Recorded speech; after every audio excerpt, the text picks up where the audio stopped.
novo webinar do Núcleo de Estudos Latino-Americanos da PUC-Rio. Este é nosso primeiro webinar do ano. Nós chamamos nós queremos fazer um ciclo neste ano chamado Diálogos com a América Latina, das dinâmicas e transformações na região. É um ano bastante movimentado, não só movimentado pela pandemia e pelo Covid, mas também pelas eleições na maioria dos países, pelos processos sociais, pelos movimentos, e queremos acompanhar um pouco este processo. Hoje vamos discutir um pouco sobre as eleições no Equador, e embora as eleições elas sejam marcadas, ou elas foram marcadas por uma polarização entre o candidato da esquerda, que muito protegido pelo ex-presidente Rafael Correa, e um candidato da direita, Guillermo Lasso, ele mostra, ou ele traz alguns elementos interessantes que vale a pena discutir. Para isso, nós temos hoje como convidado professor da Universidade Simón Bolívar do Equador, historiador, mestre em antropologia, doutor pela Universidade de Ámsterdam, o professor Pablo Spina, que está aqui conosco, talvez é um dos melhores analistas políticos do Equador. Estamos muito felizes que ele tenha aceitado conversar hoje conosco, estar esta tarde conosco. Ele vai apresentar as últimas discussões. As eleições foram domingo passado. Mesmo que a gente não possa ver Equador só a partir das eleições do domingo, talvez a gente precise ir mais atrás, não é? Como um espelho retrovisor, ver o que aconteceu no primeiro turno e ver o que acontece nesse contexto equatoriano, com muitas dificuldades econômicas, com austeridade fiscal, mas também envolvida, digamos, em um conflito e uma polarização política. Temos também conosco o professor Florian Hoffmann, que é professor da casa, que é professor do direito, e ele vai estar conosco, porque está fazendo uma pesquisa, fez uma pesquisa junto com o Alto Comissariado de Direitos Humanos, um pouco analisando a situação fiscal e de austeridade econômica no Equador nos últimos tempos, e como isso tem afetado as populações e, sobretudo, o acesso a direitos fundamentais, aos direitos sociais. Então, vai ser uma tarde bem interessante. Espero que todos desfrutemos este debate e esta conversa animada. Vamos ter uma dinâmica, vamos dar para o professor Pablo uns 20, 30 minutos. Depois o professor Florian vai fazer uns primeiros comentários e depois vamos abrir para todos aqui presentes para fazer perguntas, comentários, e etc, etc. Então, de novo, muito obrigado por estar aqui conosco, espero que desfrutem, e quero então passar a palavra para o Pablo. Obrigada, Pablo, de novo. Muchas gracias a ustedes más bien por la invitación. Estoy muy agradecido de la oportunidad de conversar sobre la situación de Ecuador, la situación política actual. Hay que decir que el país es conocido en los medios de análisis político porque es uno de los países emblemáticos de la ola rosada latinoamericana, y Rafael Correa aparece junto con Evo Morales y a veces con Hugo Chávez como además los presidentes más radicales, o que enarbolaron un discurso más radical de cambios más profundos en esta ola rosada. Había otros, digamos, otros movimientos que se catalogaron o se categorizaron dentro de la ola rosada, como el caso de Brasil, o el caso de Chile, o el caso de Uruguay, donde digamos, los representantes de la ola rosada entraron dentro de los sistemas políticos existentes, y por lo tanto eso le daba un aire de menor radicalidad. En el caso de Ecuador, Bolivia y Venezuela, los gobiernos de la ola rosada coincidieron con un desmoronamiento del sistema político, de todo el sistema de partidos, que prácticamente no sobrevivió a la emergencia de estos movimientos, y esta total reestructuración del sistema de partidos alentó también una retórica mucho más radical, que y, digamos, volvió muy atractivo para las izquierdas del continente y para muchos de los analistas del continente estos gobiernos.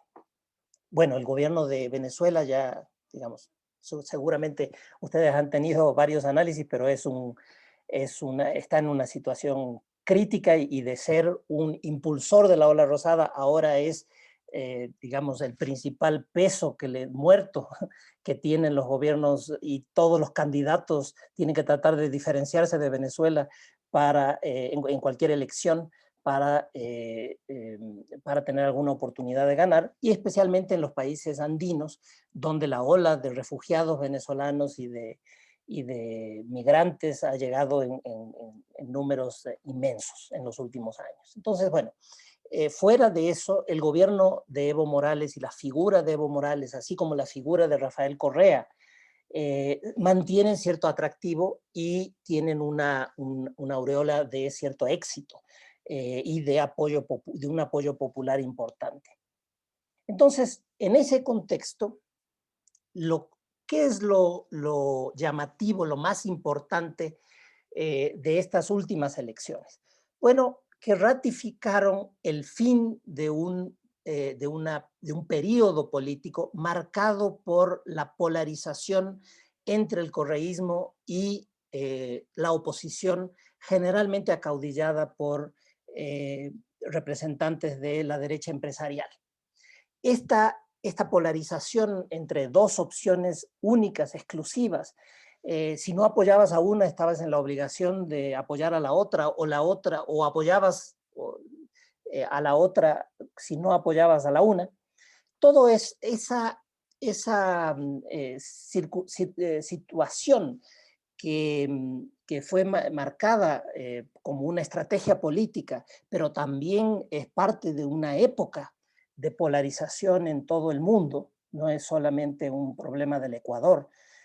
El aparecimiento de grupos de extrema derecha y grupos de izquierdas en diferentes lugares del mundo muestran que hay factores mucho más amplios que la pura voluntad o la pura estrategia electoral de algún partido, de algún movimiento, de algún caudillo. Entonces hay un ambiente receptivo a los discursos radicales, en un sentido o en otro, y esto tiene mucho que ver con la existencia de un desorden muy grande, una incertidumbre, un recambio generalizado en la situación de todo el mundo, en el capitalismo mundial, en la organización política y las regulaciones políticas del mundo. El desmoronamiento de los partidos tradicionales ocurre en todas partes. Entonces, en este ambiente de incertidumbre, la búsqueda de orden suele ser muy importante en los electores y en las sociedades, en la ciudadanía. Y en esa búsqueda de orden compiten discursos cada vez más radicalizados para sintonizar también con el desencanto que la población tiene. Entonces, el tema de la polarización es algo mucho más amplio y mucho más profundo que una estrategia puramente electoral. Sin embargo, al mismo tiempo, los gobiernos de la ola rosada, y especialmente Evo Morales, Hugo Chávez y Rafael Correa, usaron también la polarización como una estrategia electoral, como una estrategia discursiva, como una forma de anular cualquier opción alternativa de tercera forma o de tercera vía entre esta derecha empresarial y los gobiernos progresistas, o de la ola progresista o de la ola rosada. Entonces, esto es lo que de manera muy sintomática en Ecuador se rompió, se frisuró en las elecciones recientes. Y esto venía ya de un proceso anterior, y esa fisura tenía que ver con, por un lado, un declive de la popularidad de Rafael Correa y de su partido por las denuncias de corrupción, por la salida del gobierno, por el haber apoyado al gobierno de Lenín Moreno inicialmente, por haberlo llevado a la victoria electoral. En fin, hay varias razones por las cuales la popularidad del gobierno de Rafael Correa venía, y la popularidad de Rafael Correa como figura y de su partido venía cayendo, pero en ese proceso de caída emergió en el año 2019, en octubre de 2019, en unas manifestaciones, en unas movilizaciones sociales muy poderosas, emergió la figura del movimiento indígena ecuatoriano, acaudillado, liderado por la Confederación de Nacionalidades Indígenas del Ecuador, la CONAIE, que es una organización que agrupa a la mayoría de los pueblos indígenas ecuatorianos, que representan, que están sobre todo situados en la zona andina y en la región amazónica, son mucho más débiles en la región de la costa ecuatoriana. Entonces, los indígenas ya eran un movimiento social muy reconocido desde 1990, o sea, llevan 30 años en la palestra, en la escena política ecuatoriana, son un actor importante que agrupó a todas las fuerzas que se opusieron al ajuste económico neoliberal y que había tenido muchos conflictos con Rafael Correa por la política extractivista, por, por una política de centralización en el Estado central y no dar paso a las autonomías territoriales que los pueblos indígenas vienen reclamando desde hace muchos años, por que una serie de autonomías educativas para el manejo de la política de salud, para el manejo de fondos y proyectos propios, todas esas autonomías habían sido eliminadas por el proceso de centralización del gobierno de Rafael Correa. Entonces, venían con muchos conflictos entre el movimiento indígena y el gobierno de Rafael Correa. Sin embargo, a lo largo de los 10 años de gobierno de Rafael Correa, el movimiento indígena, aunque estaba en la oposición, no había podido conformar una estructura política que pudiera, capaz de disputar electoralmente la hegemonía del correísmo. Y eso es lo que, gracias al levantamiento de octubre de 2019, se revirtió. Ese levantamiento mostró una movilización completamente liderada por el movimiento indígena. Internacionalmente a veces se creyó que el propio Rafael Correa y los miembros de su partido tenían alguna participación relevante, importante en la dirección de este movimiento, pero en realidad no fue así. En Ecuador el liderazgo que tuvo la CONAIE fue incontestado.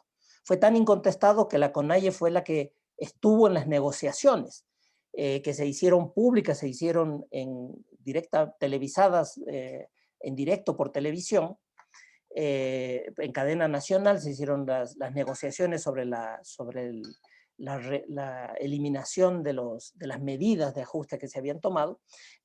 Fue la CONAIE la que fue a negociar. Y cuando la CONAIE pidió que ya regresen a las casas, que termine la movilización, todo el mundo se fue a la casa y terminó la movilización. No es como en Chile, que salía la gente a la movilización, alguien decía que ya salgan, que regresen y nadie hacía caso. Los partidos políticos llegaron a un acuerdo sobre la Asamblea Constituyente y eso no calmó las movilizaciones. No había un liderazgo en Chile equivalente al liderazgo que la CONAIE mantuvo sobre toda esa movilización.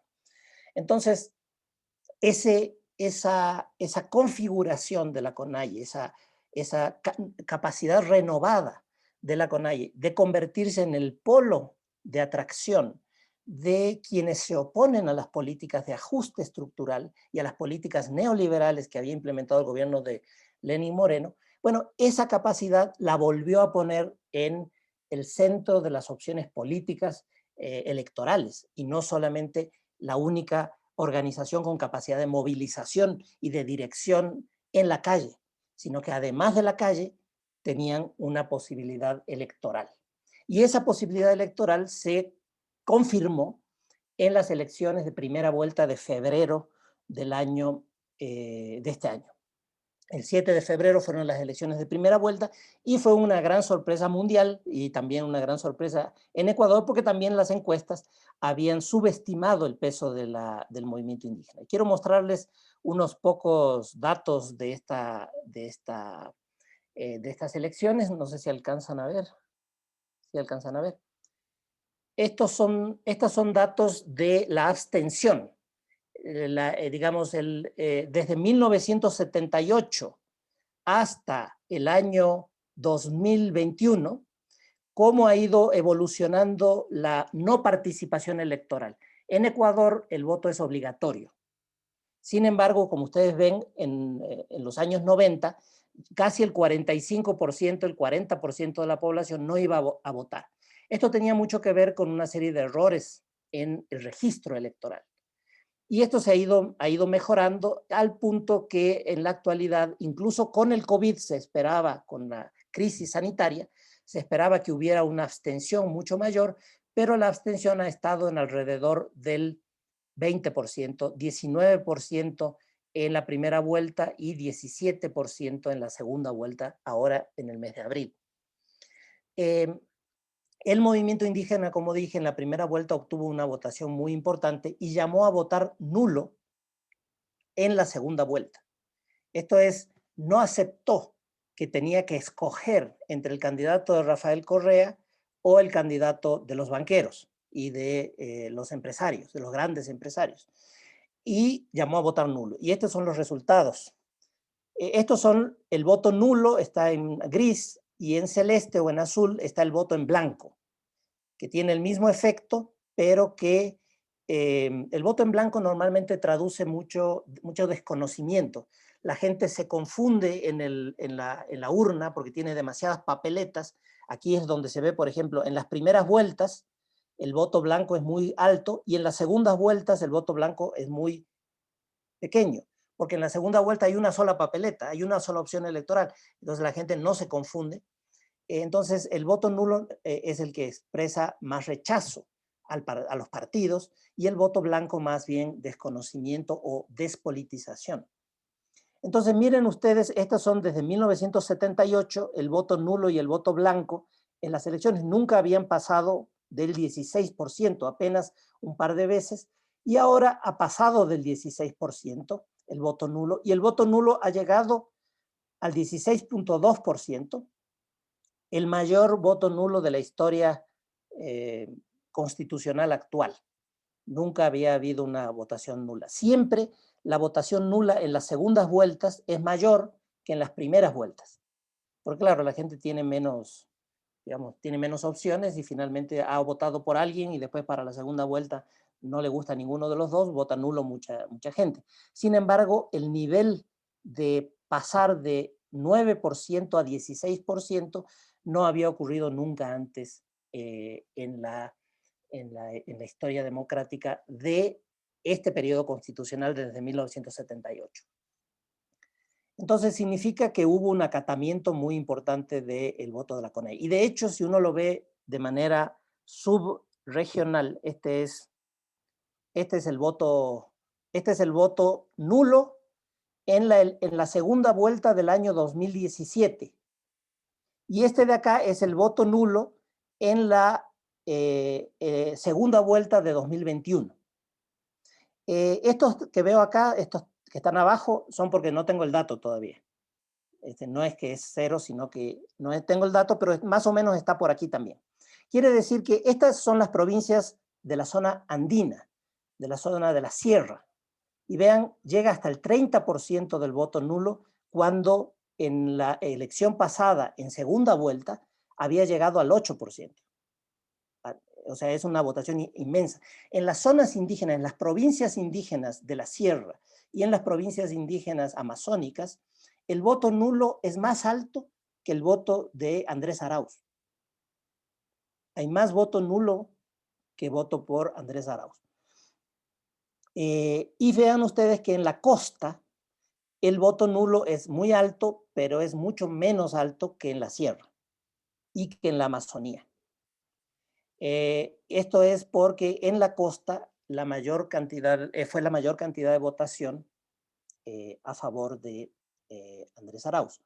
En esta región, en la sierra y en la Amazonía, en el voto válido ganó Guillermo Lasso. Esto es interesante porque esto muestra que el voto nulo en realidad no le quitó tanta votación a Andrés Arauz, sino que en realidad le quitó votación a Guillermo Lasso, porque ocurre en las zonas de mayor votación de Guillermo Lasso, en las zonas donde en el 2017 Guillermo Lasso ya había ganado. Esto quiere decir que las bases indígenas ya habían votado contra el correísmo antes. Les voy a mostrar, esta es la votación de primera vuelta. En azul se ve la votación de Lenín Moreno en 2017, estas son las provincias de la sierra, acá en el medio están las provincias de la costa, y acá a la derecha están las provincias de la Amazonía. Entonces, como ustedes ven, en azul está el voto de Lenín Moreno en 2017, y la línea amarilla es el voto de Andrés Arauz en 2021 en la primera vuelta. Entonces, como ustedes ven, cayó terriblemente en la Amazonía, cayó aún más en la sierra, en la zona, y sobre todo en esta zona de acá, donde ya era bajo la votación del correísmo, que son las provincias más indígenas de la Sierra Central. Y el voto de Andrés Arauz se mantuvo con respecto al voto de Lenín Moreno en las provincias de la costa. Fíjense ustedes, aquí está, esta de acá es la votación de Yacu Pérez Guartambel, que fue el candidato del movimiento indígena. Altísimo en la Sierra Central, muy bajo en la costa y altísimo en la Amazonía. Es el reverso geográfico del voto del correísmo, sea de Lenín Moreno o de Andrés Arauz. Ustedes ven, aquí en la costa es el más alto, en la sierra el más bajo, y en la Amazonía también el más bajo, exactamente el inverso del movimiento indígena. Entonces, lo que ocurre es que el movimiento indígena captura un electorado y tiene un apoyo social en las zonas que tradicionalmente han sido o indígenas o de voto tradicionalmente al centro y al centro izquierda.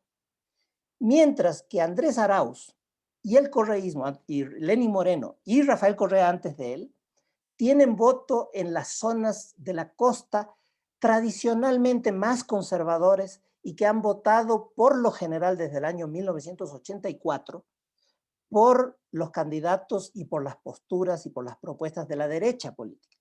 Esto puede parecer una paradoja, porque el centro izquierda votó por Lasso, los votantes más inclinados al centro izquierda han votado por Lasso, y los votantes más conservadores y de la derecha han votado en general por Andrés Arauz y por el correísmo. ¿Cómo se puede entender algo semejante? Bueno, lo que ocurre es que las zonas de la sierra y de la Amazonía, por la presencia del movimiento indígena, pero también por una tradición de presencia del Estado mucho más fuerte, tienen muchísima más tradición de organización social, de tejido social, de organizaciones civiles. Las organizaciones sindicales son más fuertes, y las organizaciones de servidores públicos, las organizaciones de maestros, de transportistas, en fin, son todas más fuertes en la sierra y en la Amazonía, y mucho más débiles en la costa. En la costa, por lo tanto, en ese contexto, lo que ocurre es que el electorado de la costa es mucho más tolerante ante un discurso que busca el orden y requiere un discurso de orden y es más tolerante hacia el autoritarismo porque busca una figura fuerte, un dirigente, digamos, en Ecuador se le diría machista, como en el discurso machista, es que tenga los pantalones puestos. Es decir, alguien que con un látigo venga a poner orden frente a toda la corrupción y todo el desenfreno y todos los problemas de la ideología de género y todo esto, ese discurso conservador centrado en la fuerza de una figura personal, de un caudillo que pone orden, eso era el discurso principalmente de la derecha. Y es el tipo de apelación o de llamado que suele hacer Rafael Correa, que fue una figura fuerte, que impone desde arriba, que pone orden, que no tolera discrepancias ni desórdenes. Bueno, esa figura desde arriba intolerante, fuerte, es más o menos tolerada por el electorado de la costa, y eso acerca este electorado más conservador a el movimiento de Rafael Correa. Mientras que en la sierra, la tradición de organización social vuelve mucho más intolerante al electorado frente a el autoritarismo. Y el autoritarismo de Rafael Correa generó una resistencia enorme.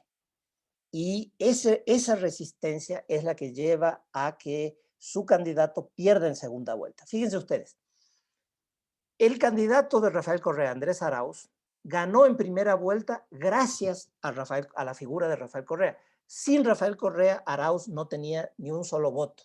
Él dependió enteramente de su victoria en primera vuelta de los votos que le transfirió Rafael Correa. Era un voto articulado, era un voto orgánico a favor de todos los candidatos y del movimiento. El voto del candidato Andrés Arauz y de los diputados, para diputados de su movimiento es bastante estable. En general es la gente que votó por Andrés Arauz votó por toda la lista de Andrés Arauz. No cruzó el voto, sino que es un voto muy disciplinado. Bueno, eso fue la principal fuerza política en la primera vuelta. Pero en la segunda vuelta, lo más importante es quién no te odia, no quién te quiere, sino para quién él es tolerable. Y el problema es que el rechazo de Rafael Correa era tan alto que en la segunda vuelta se volvió un peso muerto. Fue el principal pasivo de la campaña de la segunda vuelta de Andrés Arauz. El electorado, la estrategia de segunda vuelta de Andrés Arauz no fue acercarse al movimiento indígena, no fue acercarse a las organizaciones, no fue reconocer los errores, no fue decir que ya no habría autoritarismo o cosas así, sino que fue ir a cada una de las comunidades a decir, y además que Rafael Correa no interviniera en la campaña. Pero Rafael Correa siguió interviniendo en la campaña, no hubo ninguna autocrítica significativa, salvo una breve declaración al inicio de la segunda vuelta, pero después la estrategia fue fundamentalmente ir a cada zona a buscar cuáles eran los agravios locales.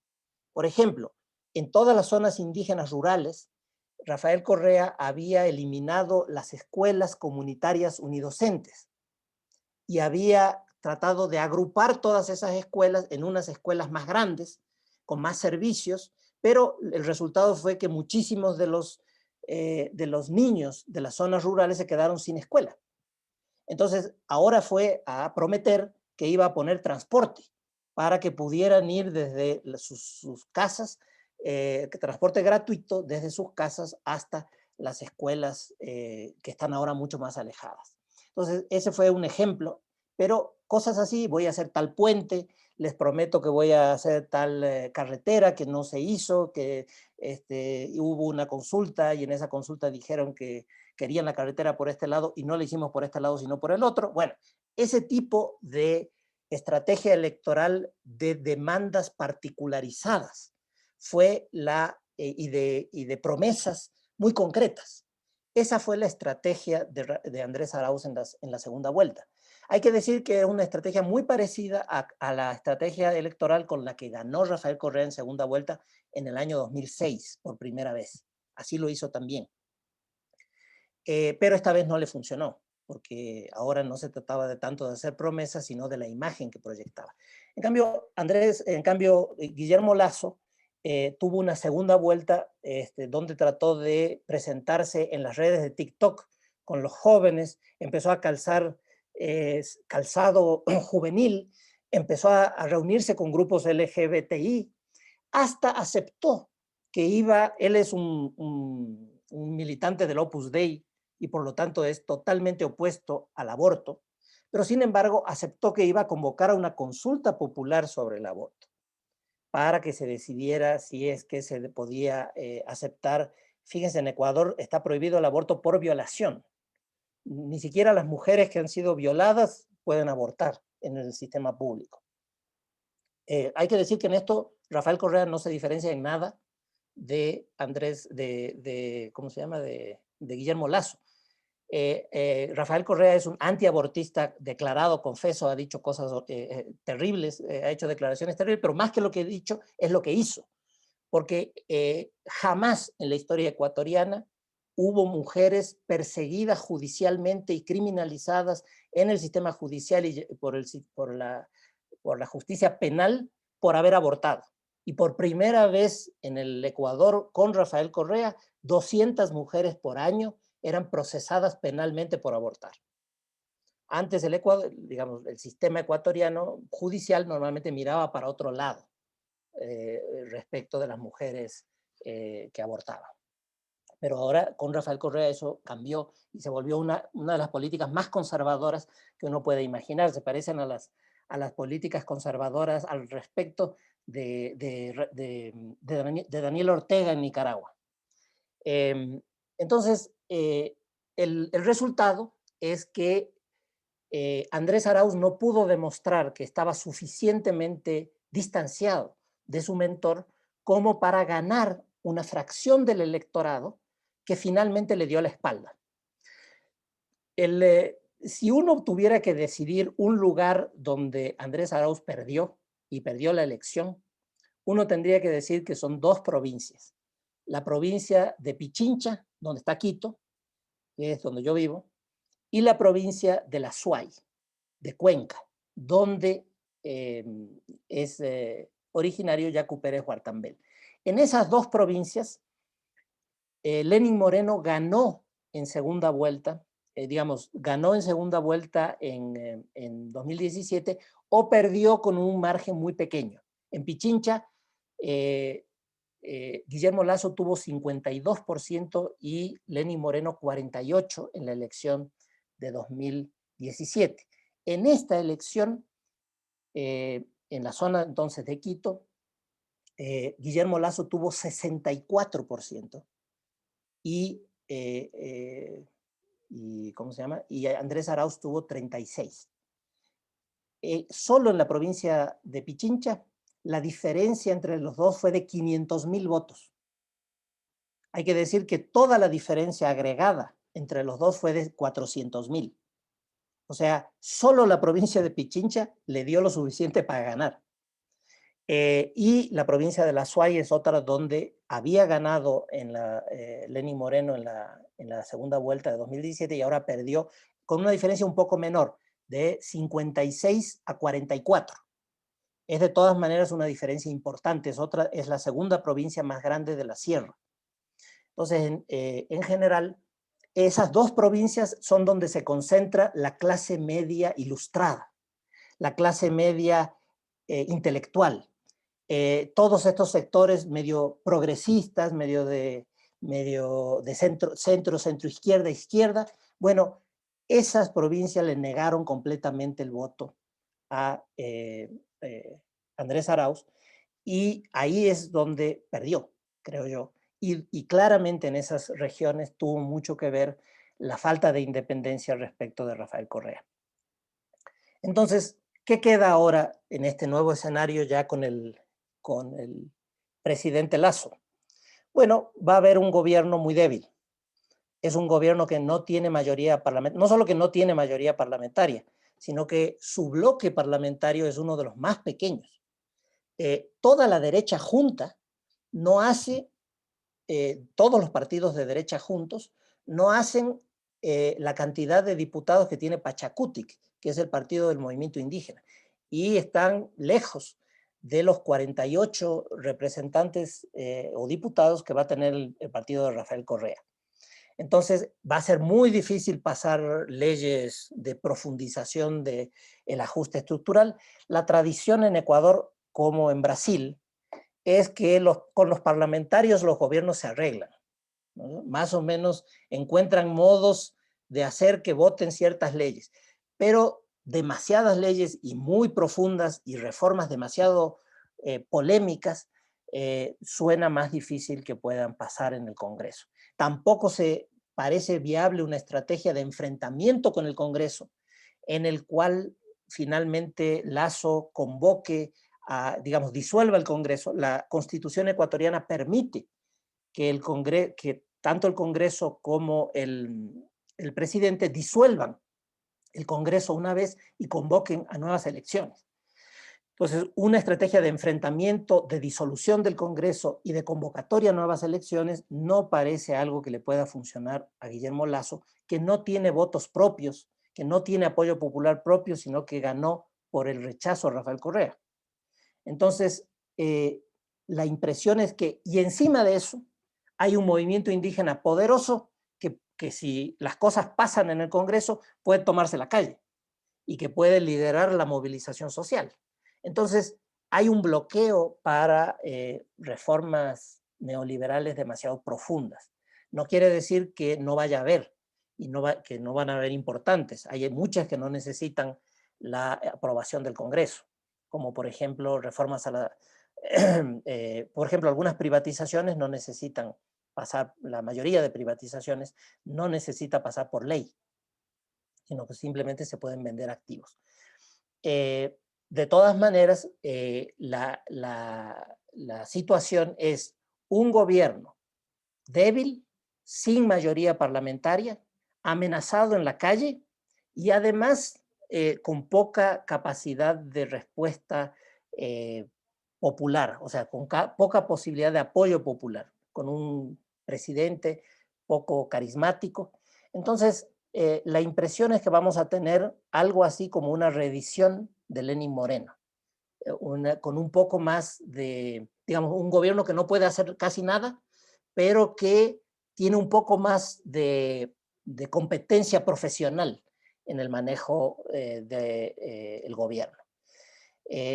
Y sobre todo, queda en esa resistencia ante las políticas neoliberales, va a ser muy importante la calle. Y en la calle, el movimiento indígena va a disputar con mucha fuerza, con mucha autoridad, va a disputar la polaridad que en este momento reclama el correísmo.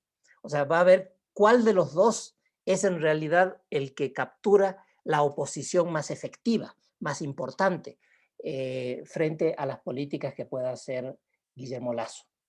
Entonces, la impresión es que va a haber una disputa entre las dos oposiciones, la oposición indígena y la oposición de Rafael Correa, una disputa por el liderazgo. Y también, también la sensación de que el rechazo, de que el voto en contra que tiene el correísmo es demasiado grande y que por lo tanto más nos vale, más nos conviene tratar de hacer una renovación de esas izquierdas.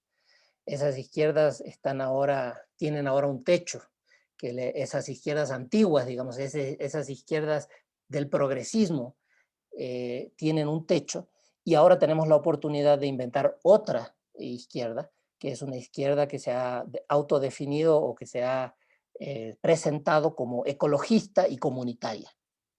Veremos si esa izquierda puede florecer. Listo.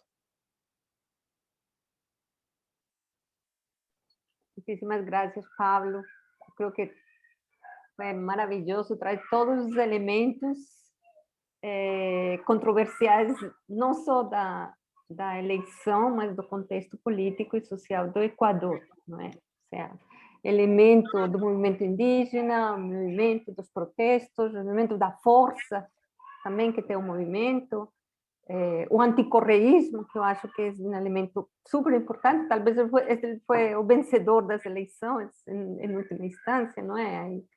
Eu acho que é uma situação até muito parecida com o Brasil, que temos que aprender e refletir bastante, não é? Mas, bom, antes de os comentários, eu queria passar aqui a palavra para o professor Florian Hoffmann, que é nosso professor aqui da Faculdade de Direito, que vai fazer alguns comentários específicos, tanto sobre a fala do Pablo, como a partir das suas pesquisas. Vamos, Florian. Obrigado, Maria Helena. Obrigado, Pablo. Eu falo em português, está bem? Eu vou falar bem devagar, com sotaque de qualquer forma. Muitíssimo obrigado, Pablo, foi extremamente interessante. Eu vou, na verdade, não fazer tanto comentários do que perguntas, iniciar a rodada de perguntas. Acho que já temos duas aqui também no Q&A, então, se quiser, Maria Helena pode até diretamente emendar. Depois que eu falo, já pode também colocar, talvez, as perguntas aqui postas, né?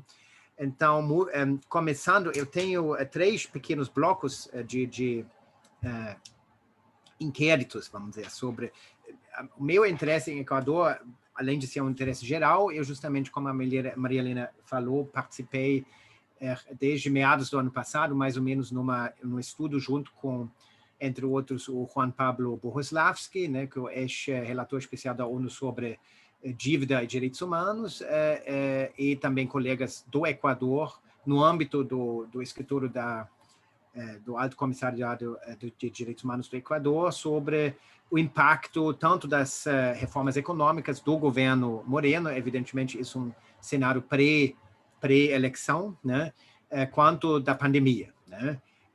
Na medida do possível, porque foi algo desafiador obter dados desagregados sobre diferentes grupos, etc. Mas, então, um primeiro bloco, justamente, a análise eleitoral propriamente dito, que você trouxe, que é realmente extremamente interessante. A Maria Helena já falou que, assim, então, em primeiro lugar, o que parece interessante em comparação à situação brasileira e que parece tem, tanto como aqui teve na última eleição uma onda significativa de assim chamado antipetismo, que cristalizava e reagrupava até um certo ponto o eleitorado,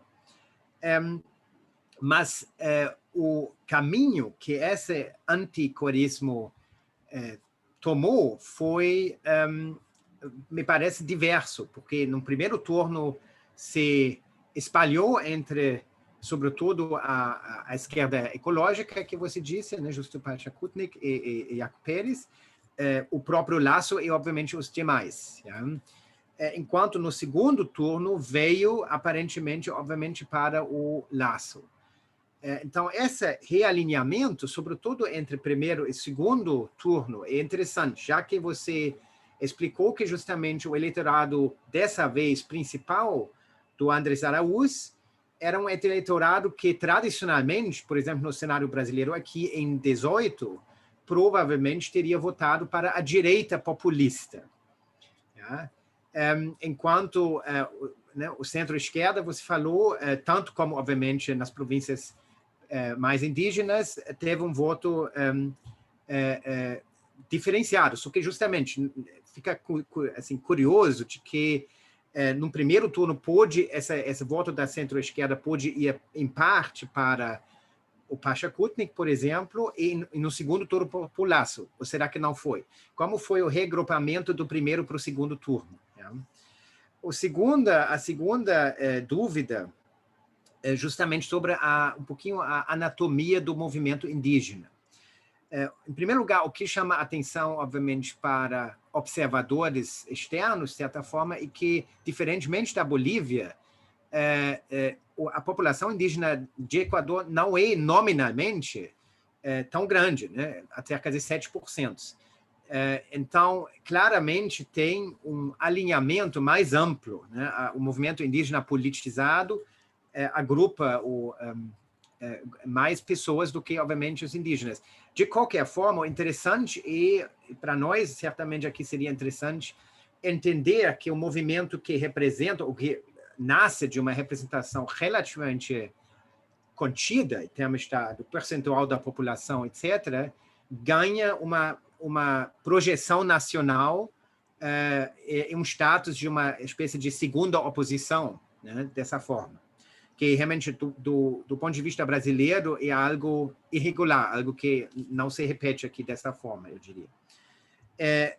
Ainda sobre o movimento indígena, o que interessa, obviamente, aí um pouquinho na base do estudo que nós fizemos, né, o governo do Coreia, tanto como o governo do Lula, da presidente Dilma aqui, obviamente tem todas as controvérsias sobre até onde foi, o que mais poderia ter feito, se deveria ter sido uma espécie de revolução e não foi, etc. Mas, por outro lado, tanto como aqui no Brasil, tem números claros que mostrem um certo apreciável aumento, por exemplo, nos indicadores de saúde, de educação, alguns serviços básicos, água, saneamento, etc., também nos estados e nas províncias indígenas, na época do coreísmo. Só que isso justamente não parece ter modificado ou impactado o standing, vamos dizer, do coreísmo na comunidade indígena, que parece que maioritariamente oposicionista diante a Coreia.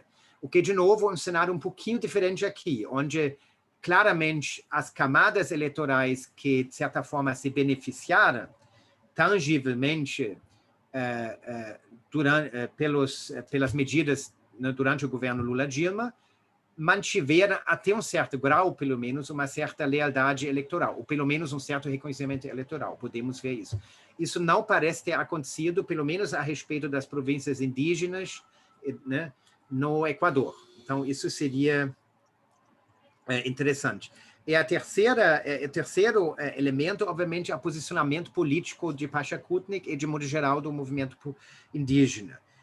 Você mencionou, né, essa questão, por exemplo, né, o Araúz promete, eu acho que $1.000, né, de ajuda particular, uma medida criticada pelo Iaco Pérez, né, como sendo, vamos dizer, uma espécie de financiarização. Nós temos aqui no Brasil também esse certo embate entre a esquerda lulista, que obviamente inaugurou programas como Fome Zero, etc., que são programas de transferência, e, por outro lado, uma esquerda crítica a isso, que vai dizer que isso levaria a uma espécie de financiarização, né?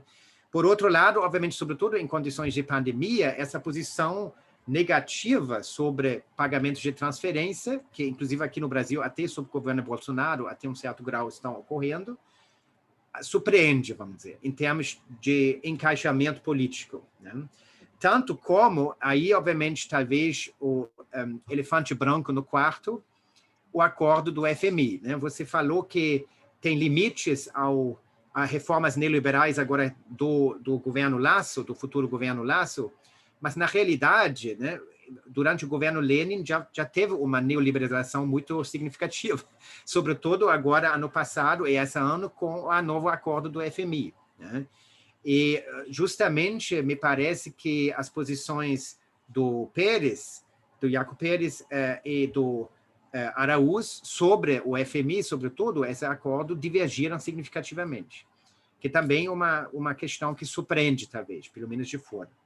E, por fim, para concluir essa série de questões, como você, em geral, estima ou avalia o impacto da pandemia, que, obviamente, foi muito grave, continua sendo grave, mas foi muito grave no Equador, sobre não tanto o processo eleitoral, que você já falou, afinal, não impactou tanto, mas mais o quadro político.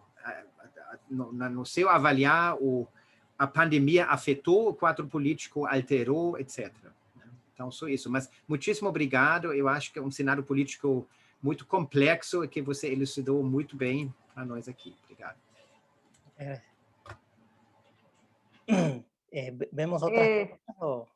Sí, tenemos varias preguntas. Yo estoy tentando agruparlas, porque así como Florian, tem vários blocos aqui. Tem um bloco bastante grande sobre movimento indígena, obviamente, sobre CNAE, sobre Iaco Pérez e Boni, etc. E então eu vou tentar fazer algumas trazer algunas y después hacemos otro bloque. ¿Tá bom? ¿Puede ser así? Sí. Entonces voy a trazer aquí a primera. Bueno, a primera tal vez tiene que ver cómo vos analizás la campaña de CONAI pelo voto nulo. Si fue a melhor estratégia. O sea, fue a melhor estratégia esse voto nulo. Porque a CONAI se empeñó un poco y el partido también, Pachacuti, se empeñó en esa traer como propaganda, como campaña o voto nulo. Y entonces tiene muchas preguntas sobre eso, si fue la mejor estrategia, pensando si eso era, porque en última instancia ganhou o candidato da direita, que pode trazer alguma repercussão na política interna, não é? Mesmo com um congresso mais forte e com uma posição mais forte no congresso, mas de todas maneiras aparentemente parece contraditório. Isso por um lado, queria trazer essa primeira. Segundo, tiene cosas muy específicas, y voy a hacer esta bien específica sobre el movimiento, y dice, y tiene que ver con qué pasó con Jaime Vargas, presidente de la CONAI, por ejemplo, que declaró apoyo a Araúz. No, claro, eso creó una distancia, ¿no? Y a CONAI, como CONAI declaró campaña pelo voto nulo, y Jaime Vargas, presidente da CONAI, declarou apoio a Araújo. Então, o que significa isso para o movimento, não é? E o que significa isso para a CONAI também? Essa é uma das perguntas de Víctor Costa. Depois vou falar o nome da anterior. E tem uma pergunta que, se mesmo que tenha um conjunto de fragilidades ou de debilidades para um governo laço, se vos vês que tem um risco de avanço do fascismo com essa chegada democrática de um candidato neoliberal e de direita. Ou seja, quais são esses riscos, digamos, na sociedade equatoriana. E tem uma pergunta muito específica que diz que se a gente compreende o movimento indígena e garantiza sua posição histórica no para 2019, em que condições Jaco Pérez chega a ser o candidato? Se o nome, digamos, o candidato normal, o natural nesse processo não seria Leonardo Issa? E como você vê esse processo? Não é? Essa chegada do Jaco Pérez em um candidato que todo mundo tinha pensado que era Leonidas Issa. Essa é uma pergunta de Víctor. E a pergunta anterior, que era especificamente sobre a CONAI e o voto nulo, era de Isis Santana. Bom, e eu vou fazer essas duas porque já são várias e depois voltamos, tá bom? Depois volvemos. Bueno. A ver, entonces empiezo a responder. Sí. A ver, empiezo con las preguntas de Florian. El voto indígena y el voto de la sierra ya se había ido con Lasso antes de esta elección. Ya se había ido en el año 2017 y se fue también en el año 2021. Esto es independientemente de lo que dijeran los dirigentes. Ese realineamiento ya había. Ahora, ¿por qué las zonas indígenas no son correístas? Porque, o sea, yo entiendo que en Brasil las zonas más pobres recibieron todo el apoyo del hambre cero, las transferencias directas, y fueron los cotos electorales más fieles de Lula. Bueno, en Ecuador no fue así. Les muestro brevemente un análisis estadístico, una correlación entre estas son entre estructura social, entre digamos, las parroquias. La parroquia es más chico que el municipio. Hay 1000 parroquias en el Ecuador. Y este es un análisis que correlaciona el nivel socioeconómico de la parroquia y el voto del año 2017, no tengo del 2021, pero estoy seguro que ha sido lo mismo porque la división territorial del voto ha sido muy similar en el correísmo. Entonces aquí uno ve que el voto de Lenín Moreno en la costa, miren, tiene más bajo en las zonas en los municipios más pobres. Este es el índice, aquí abajo está el índice de desarrollo social. Entonces, en las parroquias más pobres tiene menos votación. Tiene más votación en los sectores medios y luego baja de nuevo en los sectores más ricos, en las parroquias más ricas. Este es Lazo. Lazo tiene una votación baja, digamos así, en las zonas pobres, más bajas en las zonas medias y un voto más alto en las parroquias más ricas. Y en la sierra es más o menos lo mismo, pero más acentuado, ¿no? Lazo tiene mucha más votación en las parroquias más ricas, un poco menos en las parroquias más pobres, aunque hay una votación más alta que la votación de Lenín Moreno. Este es Lenín Moreno, aquí se ve muy bajo en las parroquias más pobres. ¿Por qué ocurre esto? ¿Cuál es la razón?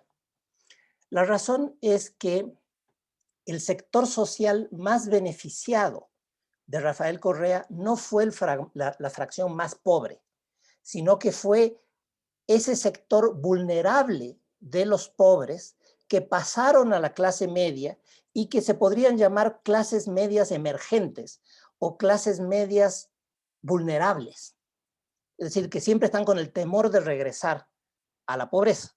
Esas clases medias emergentes son las que accedieron a la ampliación de los servicios públicos que hizo el correísmo. Los pobres no accedían y siguieron sin acceder. No hubo suficiente, digamos, para un sistema de salud para los pobres necesitas un sistema de atención primaria de salud que vaya a las casas, que haga programas de acompañamiento a las madres, al mejoramiento de la alimentación, todos los programas de salud que se referían a trabajo con la comunidad. Por ejemplo, la reducción de la desnutrición infantil o la reducción de la muerte materna o de la mortalidad infantil, todos esos programas fracasaron en el gobierno de Rafael Correa. Lo que creció fue la inversión en infraestructura de salud. Y esa infraestructura de salud está en las ciudades. Y entonces los que podían ir hasta ahí, los que tenían los problemas, eran estos sectores de clases medias emergentes que en cambio no tenían dinero para pagar el sistema de salud privado. O tenían nuevas construcciones escolares centralizadas en los municipios, y entonces ellos se beneficiaron más. Entonces, este sector es el más fiel del electorado. Y hay que añadir un elemento adicional del electorado fiel de Rafael Correa, y es que tradicionalmente, históricamente, la costa tiene un déficit de infraestructura mucho mayor que la sierra. La sierra tiene una historia de presencia estatal mucho más antigua, mucho más desarrollada. Es una zona que estuvo desde la época colonial, era la zona más poblada. Toda la zona de la costa, en cambio, es de más reciente población, de mucho más desorden en las instituciones públicas locales y de mucho menos presencia de infraestructura pública. Entonces, lo que hizo Rafael Correa fue construcciones, carreteras, muros de contención, escuelas, o sea, digamos, intentó superar ese déficit de infraestructura, y eso tenía mucho más apoyo en la costa que en la sierra, en las zonas rurales de la costa que en la sierra. Entonces, él logró disputar de esta manera todo el electorado que tradicionalmente se iba con la derecha populista, que era este electorado, no el más pobre, que participa menos o a veces participa en organizaciones, sino este electorado de clase media emergente que es mucho más disperso, que tiene mucha menos estructura organizativa. Entonces, creo que ahí, probablemente con esta explicación, se pueden despejar algunas de las paradojas de las elecciones. ¿Y por qué los indígenas nunca apoyaron? Digamos, y este es un tema de las bases, ¿no? No es un problema solo de los dirigentes. Y Y el hecho de que uno hace el análisis electoral de las zonas indígenas y ve que las zonas indígenas prefirieron a Lasso, significa que el anticorreísmo es muy arraigado en la base. No es un problema solo de los dirigentes con Rafael Correa. Es un problema de las bases, porque todos los programas sociales de Rafael Correa no llegaron a esa extrema pobreza o a esa pobreza profunda, que es donde está el movimiento. Y todos los estudios muestran que en los 10 años, aunque ha habido enormes mejoras económicas, sociales, en fin, de reducción de la pobreza, el núcleo más profundo de la pobreza se mantuvo intacto, y especialmente en las zonas indígenas. Entonces, esto digamos, luego se dice, planteas la pregunta de por qué, si son solo el 7% de la población, ¿cómo es que logra convertirse en esta segunda oposición? ¿Cómo es que logran permear mucho más allá de las propias comunidades indígenas? Bueno, aquí, en primer lugar, hay el factor de el nivel de organización que esa minoría activa logra tener y que logra generar un respeto, un prestigio en el resto de la población. Pero además el movimiento indígena, como yo les dije, tiene una tradición de movilización social de 30 años. Y durante todos esos 30 años, una de las características de la movilización indígena ha sido una cierta resistencia a exigir cosas exclusivamente para los indígenas. No negocia lo suyo a cambio de la movilización. Es, por ejemplo, una diferencia enorme con el gremio de los maestros. Los maestros peleaban por su salario y eso implicaba a veces dejar sin educación a los niños. Entonces los padres y madres de familia no querían a los maestros. O, por ejemplo, en la movilización de octubre, los transportistas iniciaron la movilización, pero los transportistas inmediatamente negociaron un alza del pasaje. Entonces, eso le quitó todo prestigio social. En cambio, la CONAIE no negoció nada para ella y el gobierno le ofreció. Le dijo, le vamos a dar programas de riego, le vamos a dar a la local, le vamos a dar una universidad, o sea, le ofreció un montón de cosas y se negaron. Y entonces era el prestigio social de la organización indígena que viene manteniéndose a lo largo de 30 años y que los dirigentes en general cuidan mucho, quieren preservar eso enormemente. Hay que decir que esta organización indígena es al mismo tiempo, digamos, las reivindicaciones indígenas, aunque pueden aparecer como de una minoría, aluden al problema de la construcción y de la identidad nacional. Y eso las conecta con una enorme fracción de la población mestiza. Una encuesta que yo vi más profunda que solo preguntar qué lengua habla o cómo usted se identifica, era una encuesta donde le preguntaban qué idioma habla su padre, sus padres, qué idioma hablaban sus padres. Y, o sea, era una encuesta que hacía las 3 preguntas simultáneamente. ¿Qué lengua habla? ¿Cómo se identifica? ¿Qué lengua hablaban sus padres? Fíjense ustedes, sus padres, no su madre. Si hubiera hecho la madre, hubiera salido más. Si se juntan las 3 variables, sale el 18% de la población. Es decir, la conexión entre esa minoría y el resto de la población es muchísimo más amplia que el número que normalmente aparece en los censos. Entonces hay un proceso de mestización muy reciente.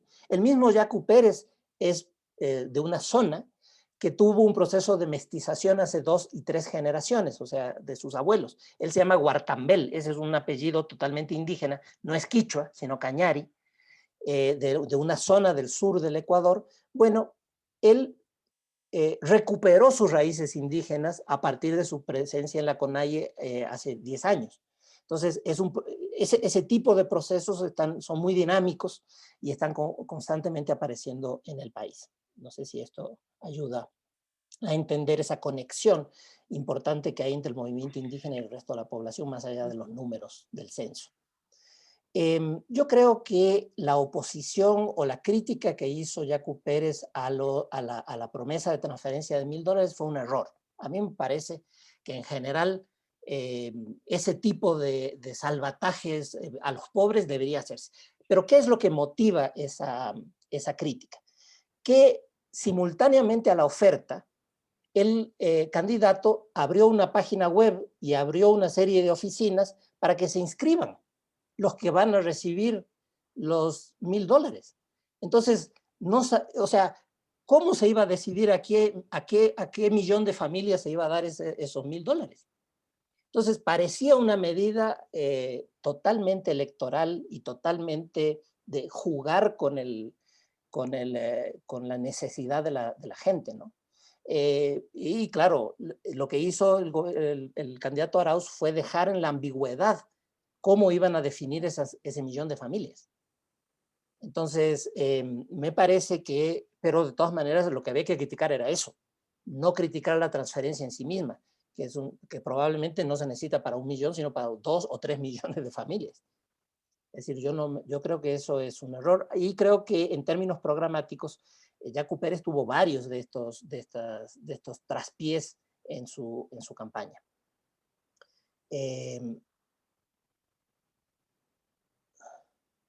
Es cierto que hubo una neoliberalización significativa en Yacu Pérez, pero hay que entender algo también, digamos que hubo una neoliberalización ya en la época de Lenín Moreno.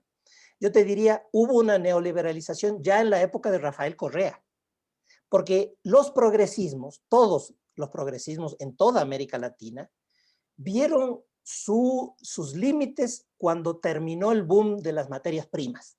Eso le pasó también a Dilma Rousseff, que ya tuvo una neoliberalización respecto a Lula. Y ya Maduro tuvo una neoliberalización respecto a Chávez. Y también Scioli era una neoliberalización respecto a Cristina Fernández. O sea, la neoliberalización tenía que ver con que se acabó la prosperidad, y cuando se acabó la prosperidad, se acabó el excedente que permitía repartir algo sin cambiar el fondo. Y entonces, ¿qué es lo que hizo? Y pongo los ejemplos. Rafael Correa, cuando vino cuando se acabó el boom, él fue el que llamó al Fondo Monetario Internacional. De hecho, antes de que el Fondo Monetario Internacional se firme el acuerdo, es necesario que el fondo haga un informe, una evaluación del país. Rafael Correa en 2014 pidió esa evaluación previa a la firma de un acuerdo. Claro, no lo firmó. Él no quería firmarlo, evidentemente, por razones políticas, pero hizo todo el trámite para tenerlo listo por si lo necesitaba. O sea, él inició el proceso de regreso del Fondo Monetario Internacional al Ecuador. No solo eso, la medida más profunda de ajuste fiscal la realizó Rafael Correa, porque el presupuesto del Estado en 2014 llegó a 43,000 millones de dólares y en 2017 él la dejó en 36,000. En 2 años redujo 7,000 millones de dólares, o sea, el 7% del PIB. Ningún acuerdo, ni el Fondo Monetario pide algo tan drástico. ¿Y de dónde sacó eso? 3,000 millones fue desconocimiento de la deuda al Fondo de Pensiones y al Fondo de Salud, de la Seguridad Social Pública. Hay que decirle a Lenín Moreno que con todo lo neoliberal que fue, él le devolvió esos 3,000 millones de dólares al Seguro Social Público. O sea, esto es para decir que hay que matizar la idea de que hubo un giro a la derecha con Lenín Moreno. El giro a la derecha se produjo antes. Se produjo en 2014. Y está asociado al fin de la prosperidad.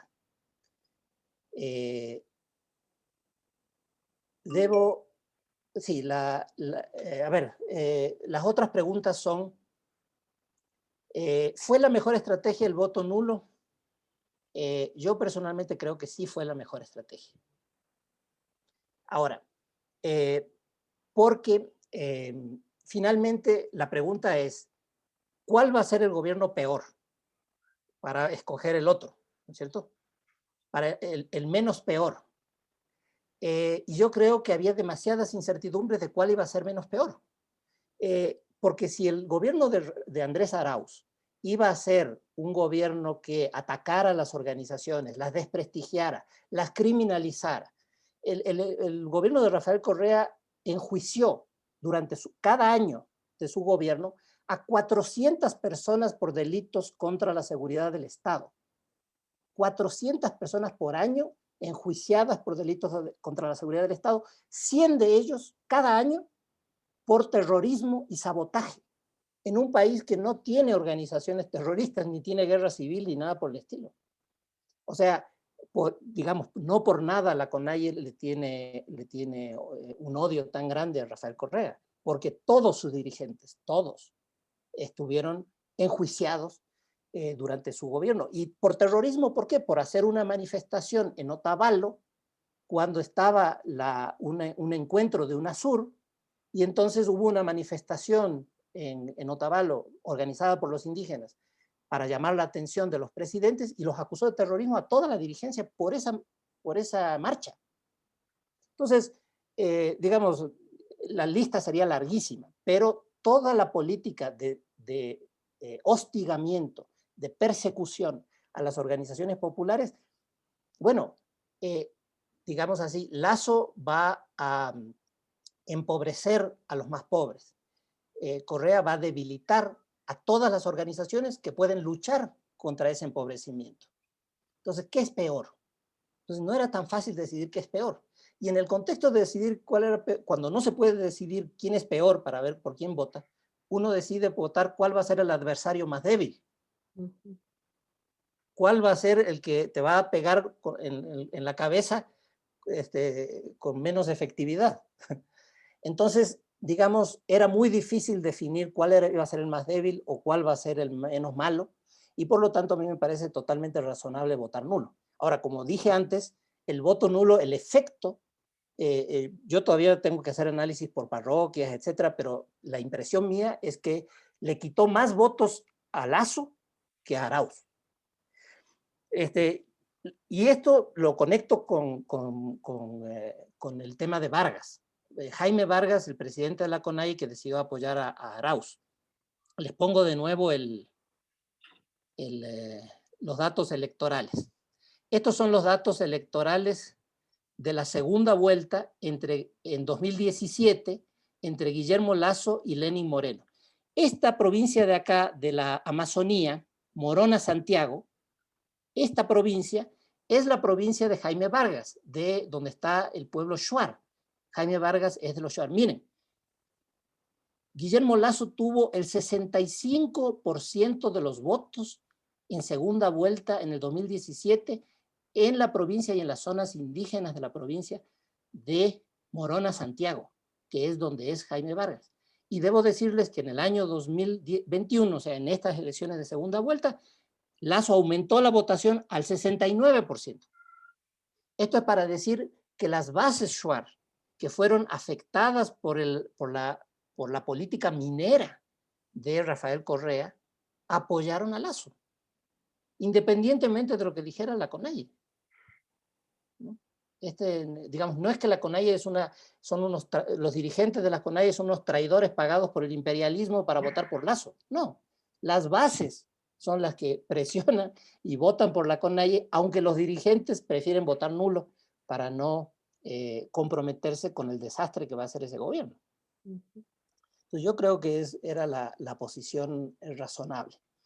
Se dice, ¿no era mejor Leonidas Issa como candidato en vez de Yacu Pérez? Leonidas Issa fue el dirigente, uno de los dirigentes más importantes del levantamiento de octubre de 2019, y él es dirigente de una región de la provincia de Cotopaxi, que es una provincia andina de la Sierra Central que queda al sur de Quito.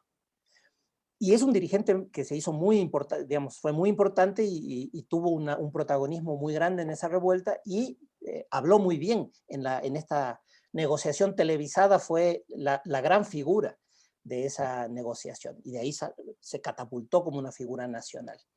El problema de Leonidas Issa es que es muy reciente su presencia dentro de la dentro de la CONAIE, no tiene como Yacu Pérez, que fue presidente de la Ecuarunar y de la Regional de la Sierra, y durante 2 periodos distintos. O sea, él tiene una relación con los otros cuadros de las regionales internas, en las internas, mucho más amplio. Y ahora con esta votación tiene muchísimo más apoyo dentro de las bases, dentro de la organización de la CONAIE.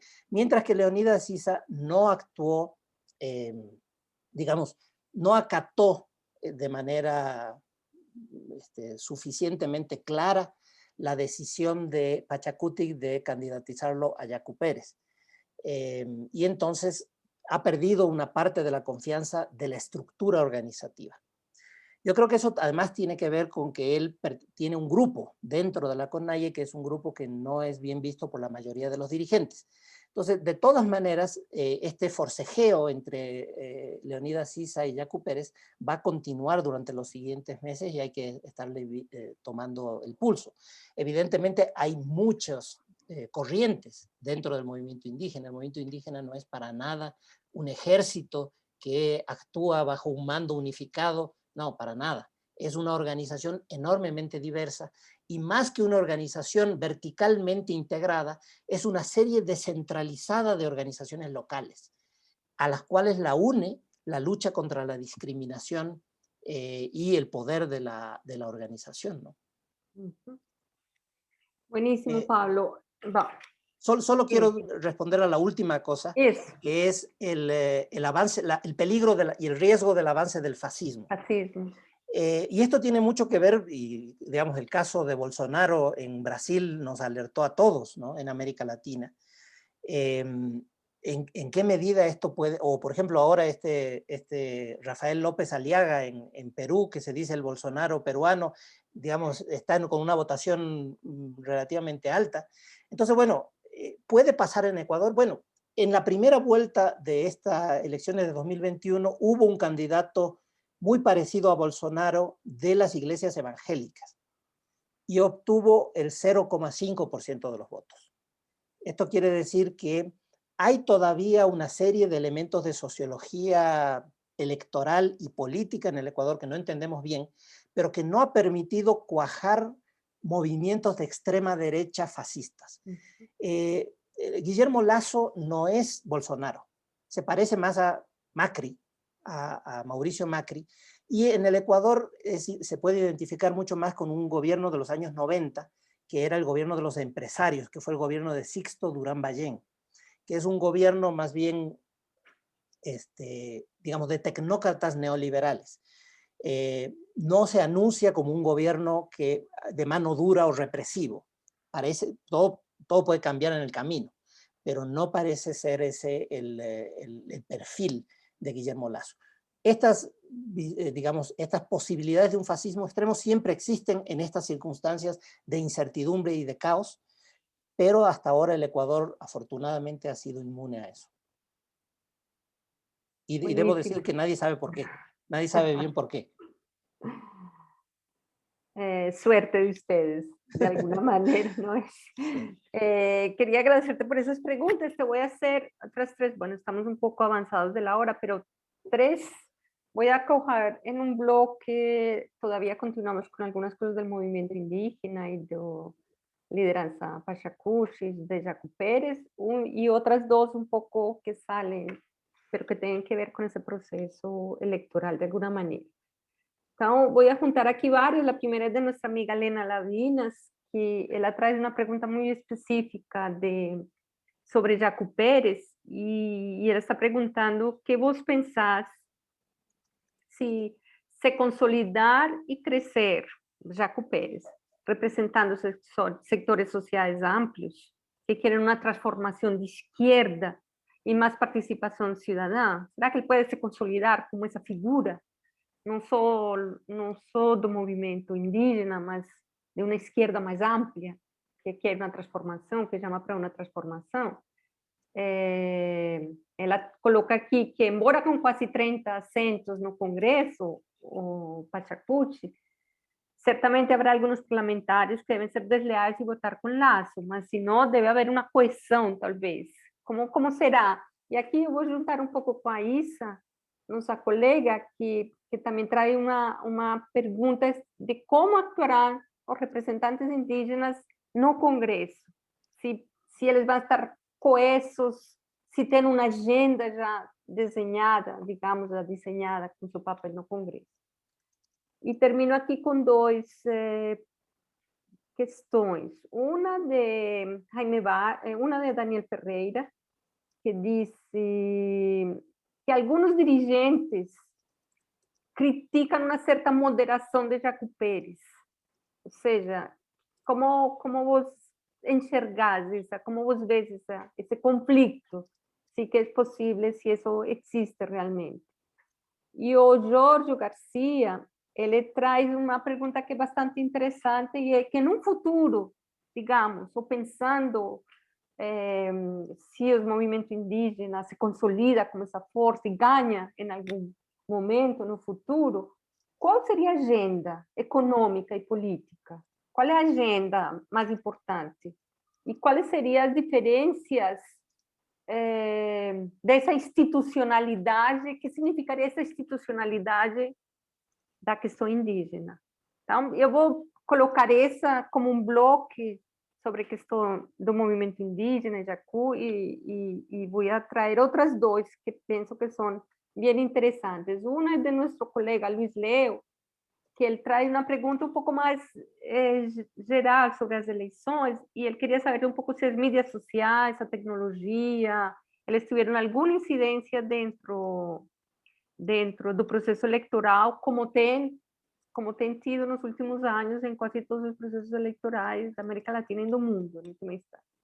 Não é? E aqui eu vou juntar com Daniel Ferreira, que traz uma pergunta sobre Javier Herbas, que, na verdade, ele saiu também um pouco fortalecido. Qual é o papel desse outro ator que aparece nessas eleições? E, bom, qual será o comportamento dele neste processo? E para terminar, eu vou colocar, porque você colocou durante a fala a questão do movimento, do laço, do apoio do movimento, que falou do movimento LGBTI, LPGT e etc. E da consulta popular, que prometeu a consulta popular sobre o aborto e etc, etc, que isso significa dentro da sociedade equatoriana, não é? Ou seja, tem relevância, importante, era só para ganhar apoio eleitoral, ou realmente isso pode ser uma agenda também para o futuro, não é? Eu acho que é isso. Ya. Bueno, ¿ya? Sí, no, ya. Bueno, a ver, junto la de Lena Lavina sobre Jaco Pérez, y se puede consolidar no solo del movimiento indígena como una figura representativa de sectores amplios, no solo del movimiento, sino de la izquierda más amplia, junto con esta otra de la crítica, de qué tan cierta es la crítica de que Jaco Pérez puede ser excesivamente moderado, o que es moderado. A ver, cuando Jaco Pérez fue dirigente de Ecuarunari, él tenía la imagen de ser uno de los más radicales, porque era ecologista, porque estaba opuesto a la minería y porque llevaba una agenda, por lo tanto, muy radical frente a la expansión extractivista, que ha sido muy importante en toda América Latina en este periodo de boom de los precios de las commodities. Entonces, él parecía más bien muy radical. Había otros dirigentes indígenas, por ejemplo, Humberto Cholango, que era el presidente de la CONAIE, que aparecía como un poco más moderado en sus críticas o en sus intentos, trataba de hacer más arreglos. Finalmente, Humberto Cholango terminó siendo ministro de Lenín Moreno al inicio del periodo, de su periodo. Entonces, Jaco aparecía como una figura más íntegra y más radical. Lo que ocurre es que durante la campaña, él fue deliberadamente muy vago en las propuestas programáticas. Y entonces hizo algunas declaraciones que parecían unas declaraciones demasiado moderadas y que no eran compatibles con el programa de gobierno que el movimiento presentó ante el Consejo Electoral, ni con el programa de gobierno que se había diseñado luego del levantamiento de octubre, porque después del levantamiento de octubre de 2019 hubo una serie de asambleas y se elaboró una agenda económica bastante redistributiva y bastante radical de poner impuestos a los grandes grupos económicos para financiar toda una serie de programas de reactivación económica. Entonces era una agenda típicamente redistributiva. Entonces, y de todas maneras, entonces, ¿en qué es esta ambivalencia o esta ambigüedad en la campaña? Uno se podría preguntar, digamos, había dudas de si era realmente que implicaba un cambio programático profundo y una moderación, o era una estrategia electoral de qué enfatizas en el discurso. Entonces, eso queda pendiente. Yo creo que lo bueno de este periodo que viene ahora es que Yacu Pérez está para quedarse. Está para quedarse. O sea, él ha quedado como una figura que ha logrado potenciar el voto del movimiento y de la organización, y por lo tanto ahora tiene que, digamos, que moverse y aprovechar ese capital político, porque también se lo puede dilapidar. Entonces es una responsabilidad muy grande. Y un elemento fundamental de esa capacidad para aprovechar ese capital político será construir agendas mucho más precisas con grupos y organizaciones mucho más claros y más precisos en diferentes temas sobre los cuales puede haber habido ambivalencia en el pasado. Entonces yo creo que existe la oportunidad, creo que Yacu Pérez podría ser, tiene un discurso que lo permite, hay que ver si su práctica, su voluntad, en fin,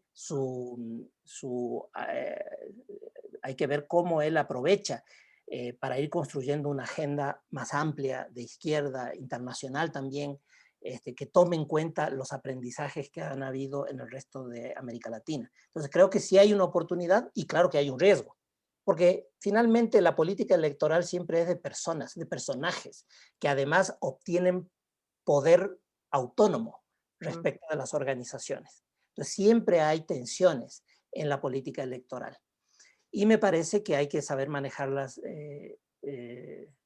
digamos, razonablemente. El punto de partida es bueno, y el punto de partida es que Yacu depende tanto del movimiento indígena como el movimiento indígena depende de Yacu Pérez. Quiere decir, hay una dependencia mutua y una necesidad política mutua. Si Yacu Pérez se sale de la CONAIE, él pierde, él personalmente pierde. Y si la CONAIE lo pierde a Yacu Pérez, también pierde. Entonces, hay una mutua necesidad que me parece que apunta en la buena dirección y creo que es una oportunidad que hay que intentar aprovechar.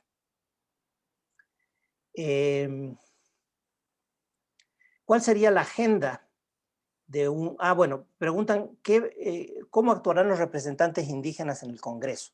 ¿Están cohesionados? ¿Tienen agenda? No, no están cohesionados. Digamos, hay un bosquejo de agenda y esa agenda, bueno, se conecta con la otra pregunta sobre si hay una agenda económica para un siguiente gobierno, si tiene una agenda económica y política. Digamos, hay varias agendas, pero el bloque en general es un bloque, el bloque parlamentario es un bloque que tiene algunos asambleístas experimentados, importantes y con cierta historia de consistencia ideológica. Pero hay que saber que el movimiento indígena es fuerte y tiene mayor representación en las provincias más pequeñas, más empobrecidas, que suelen ser las provincias donde los parlamentarios se van con los gobiernos de turno por conseguir obras para sus provincias. Eso es una tradición. A mí no me sorprendería que de los 27 asambleístas que en este momento tiene Pachacutic, perdiera unos 10 o 12 o hasta 15 asambleístas a lo largo de los próximos 4 años.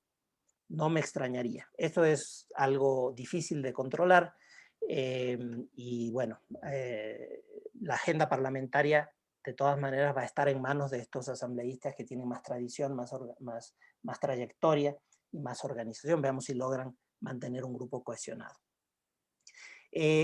La agenda del movimiento indígena es muy precisa y muy fuerte y muy detallada en ciertos temas, y en otros temas es mucho más vaga y mucho menos precisa. Y tiene que ver con las características de todo movimiento social. Por ejemplo, respecto de la plurinacionalidad, de las autonomías territoriales, de las autonomías en el plano de las políticas educativas, en fin, sobre eso tienen grupos enteros que están trabajando desde hace años, muchos conflictos internos, pero tienen agendas.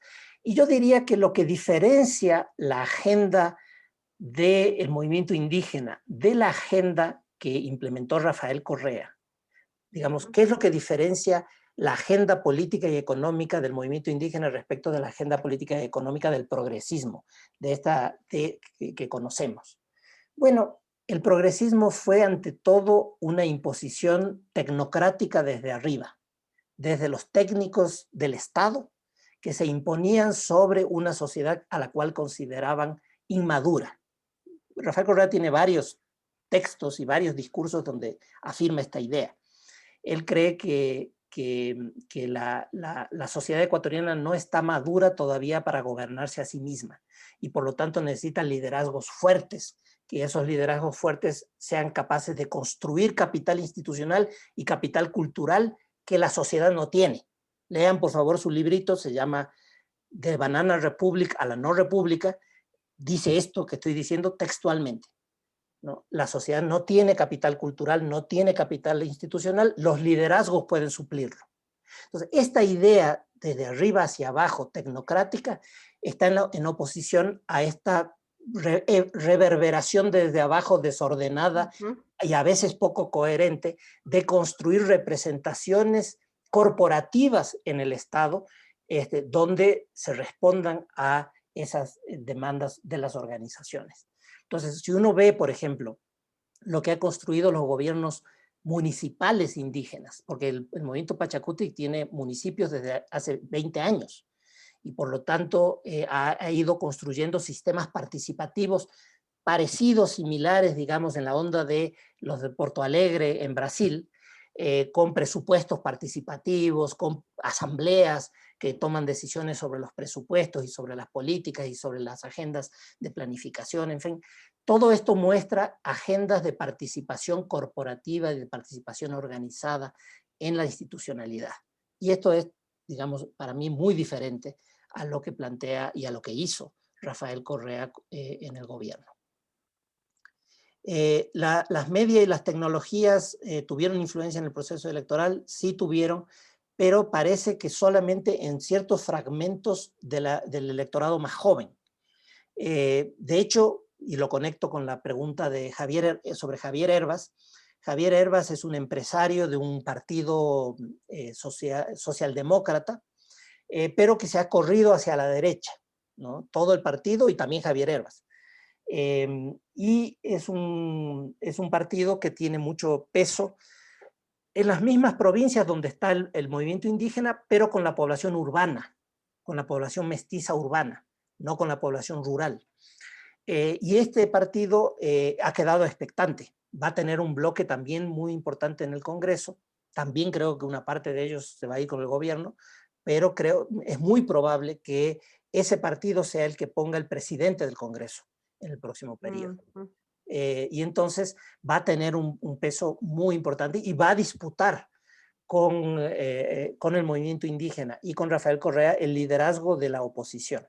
Entonces a mí me parece, o por lo menos de los partidos con independencia. Entonces me parece que el voto de Javier Hervas mostró que el movimiento indígena tiene ciertas resistencias por excesiva radicalidad en todo un fragmento del electorado de clase media, que claramente votó por Hervas y que después votó masivamente por Lasso en la segunda vuelta. Entonces, el voto de Yacu Pérez fue un voto mucho de las zonas rurales y de las zonas empobrecidas. El voto de Hervas fue de las zonas urbanas y de las zonas de clase media, consolidada, no de la clase media emergente, que es la de Rafael Correa, sino la clase media ya consolidada. Y bueno, eso es respecto de Javier Hervas. Y por último, sobre la consulta sobre el aborto, ¿qué significa para la sociedad ecuatoriana? Bueno, a lo que se comprometió Lasso no es al aborto en general, como en Argentina, sino al aborto en caso de violación. Digamos, el Ecuador tiene la vergüenza de no tener aprobado eso, ni siquiera, ¿no? Y que Rafael Correa se opuso completamente a que eso se apruebe. Y ya perdió una votación dentro del Congreso hace un año. Entonces, esta consulta para flexibilizar las normas del aborto en caso de violación, yo creo que sería un avance importante. Por supuesto, es muy limitado, pero creo que la sociedad ecuatoriana, mi impresión es que si se hiciera una consulta popular sobre el aborto en general, la despenalización de todas las formas de aborto, probablemente el voto conservador sería más fuerte que el voto a favor de la liberalización. Entonces hay que empezar por lo menos con el aborto en caso de violación, que es lo que han hecho las organizaciones feministas y las organizaciones de mujeres en el Ecuador. Empezar con ese paso, y aunque se mantiene la idea de que hay que despenalizar en general el aborto, esa discusión todavía no se ha podido presentar ni a la legislación ni a una consulta popular. Pablo, y sobre la población LGBTI, que es un poco, si terminamos con... Sí, los movimientos LGBTI han tenido una presencia pública y mediática importante en los últimos años, pero son todavía grupos relativamente pequeños, tienen buen discurso, tienen presencia pública, han logrado copar los debates, una parte importante de los debates, y yo creo que el acercamiento que a ellos tuvo Guillermo Lasso era parte de una estrategia electoral muy propia de Jaime Durán. No sé si lo conocen a Jaime Durán. Jaime Durán es un estratega electoral que es el estratega electoral de Macri, y Guillermo Lasso, cuando ganó la segunda vuelta, cuando ya se confirmó su victoria, le agradeció a Dios, a su familia y a Jaime Durán.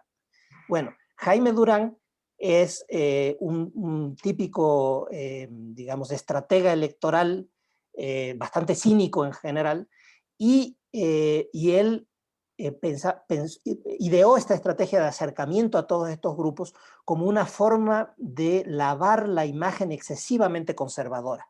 Si el voto de Lasso era un voto fundamentalmente serrano y de clase media y de centro izquierda, y si quería llegar a todo ese sector y consolidar y que no quede, digamos, no repulsar a ese electorado, tenía que acercarse y mostrar que no era tan conservador en términos morales. Y entonces esa fue la importancia, porque el sector LGBTI finalmente genera una cierta simpatía como un grupo discriminado, aunque por supuesto hay un conservadurismo en general en el Ecuador, que es frecuente en zonas donde todavía es muy importante la Iglesia Católica, o las iglesias evangélicas, que están creciendo también, igual que en Brasil.